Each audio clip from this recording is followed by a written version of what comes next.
Guys, welcome to my YouTube channel. Kali ini Mizis ingin membahas tentang simple present tense. Kenapa simple present tense? Karena Mizis rasa ini adalah tenses yang paling basic yang harus kita kuasai dalam bahasa Inggris.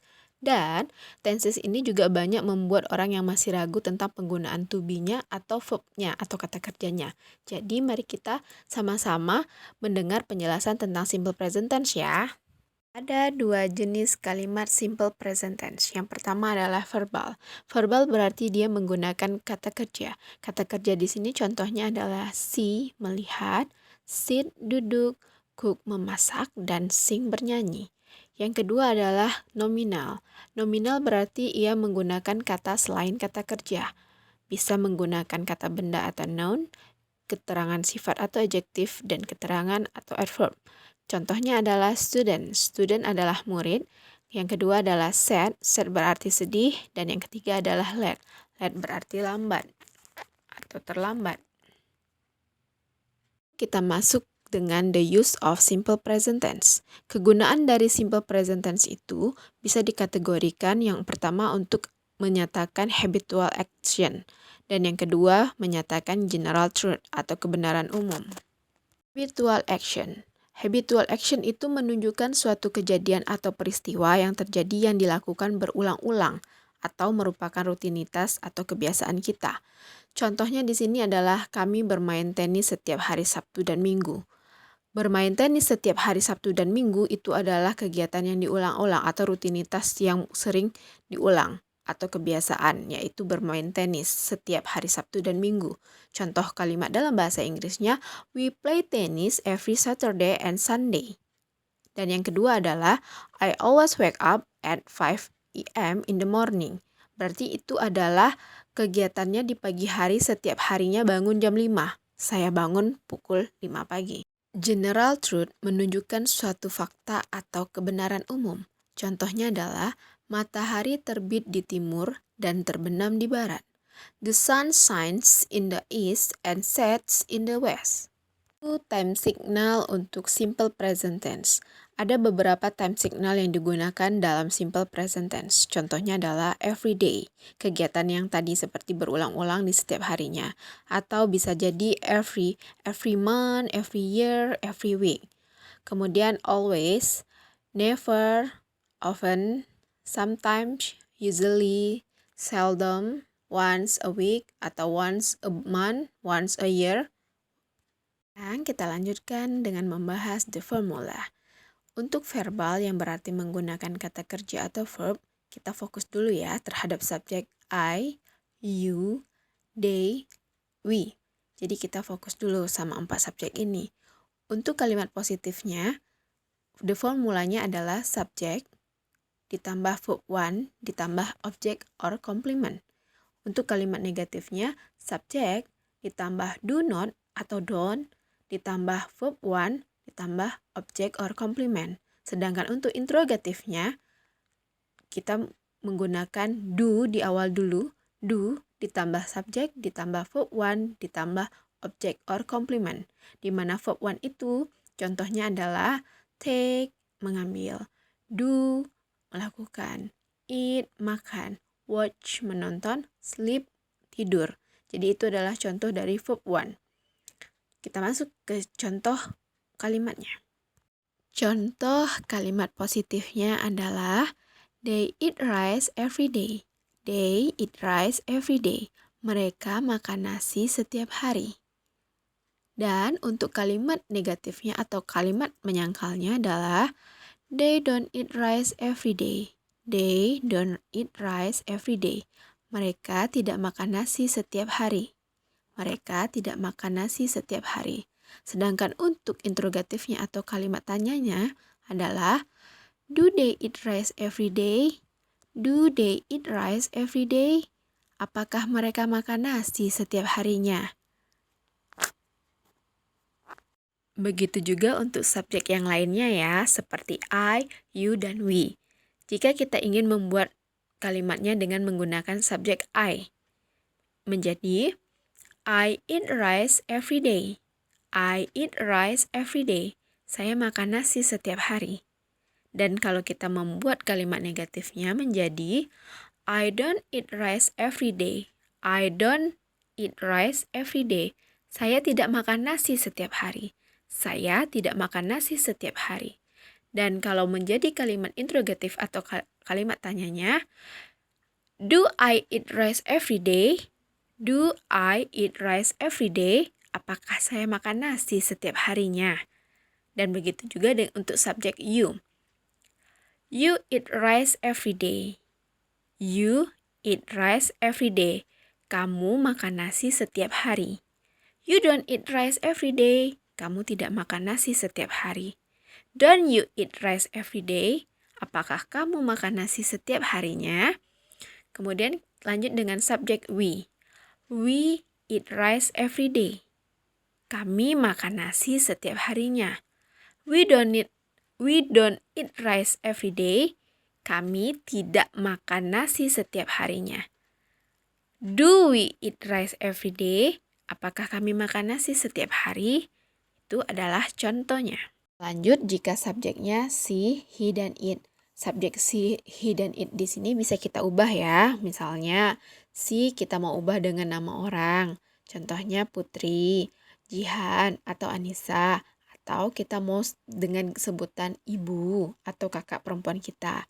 Sedangkan he juga bisa diganti dengan nama orang, yaitu Budi, Rudi, atau kita mau ganti dengan ayah, kakak laki-laki kita. Sedangkan it itu bisa untuk benda dan untuk hewan. Kita masuk kepada contoh kalimatnya. Contoh kalimat positifnya adalah Susie drinks tea every morning. Susie drinks tea every morning. Verb drink di sini mendapat akhiran s karena subjeknya Susie. Jadi, seperti yang di awal dijelaskan bahwa jika subjeknya she, he, dan it, maka verbnya yaitu drink mendapat akhiran s. Kemudian untuk kalimat negatifnya, Susie doesn't drink tea every morning. Susie doesn't drink tea every morning. Di kalimat negatifnya, drink kembali menjadi bentuk pertama saja tanpa ada akhiran s dan is. Menjadi artinya Susie tidak minum teh setiap pagi. Lanjut ke kalimat interrogatif. Does Susie drink tea every morning? Does Susie drink tea every morning? Apakah Susie meminum teh setiap pagi? Perlu kita ingat adalah penambahan huruf es pada verb yang diakhiri huruf ss, sh, ch, x, dan o. Contohnya watch menjadi watch ditambah akhiran e dan s. Dan verb yang akhirannya konsonan.